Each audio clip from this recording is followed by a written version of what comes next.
Megastar Chiranjeevi, నటసింహం Nandamuri Balakrishna Uyyalawada Narasimha Reddy కథ కోసం పోటీ పడుతున్నారు. 90వ దశకంలో తిరుగులేని మాస్ ఇమేజ్ తో బాక్సాఫీస్ వద్ద పోటీ పడిన ఈ ఇద్దరు తాజాగా మరోసారి బాక్సాఫీస్ పై యుద్ధం ప్రకటించారు.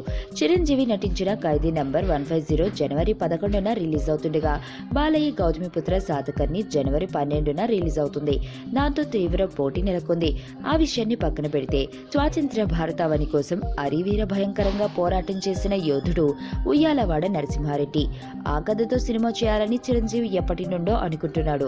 ఆ మేరకు పరుచూరి బ్రదర్స్ కథ కూడా సిద్ధం చేశారు. కానీ చిరు మాత్రం ఇంకా గ్రీన్ సిగ్నల్ ఇవ్వలేదు. అయితే అదే కథతో బాలయ్య కూడా ఉయ్యాలవాడ నరసింహారెడ్డి చిత్రాన్ని చేయడానికి సన్నాహాలు చేస్తున్నాడట. మరి ఈ ఇద్దరి స్టార్స్ లలో ఎవరికి ఆ ఛాన్స్ వస్తుందో చూడాలి. ఈ ఇద్దరులో ఎవరు ఆ పాత్ర పోషించినా బాక్సులు బద్దలు కావాల్సిందే.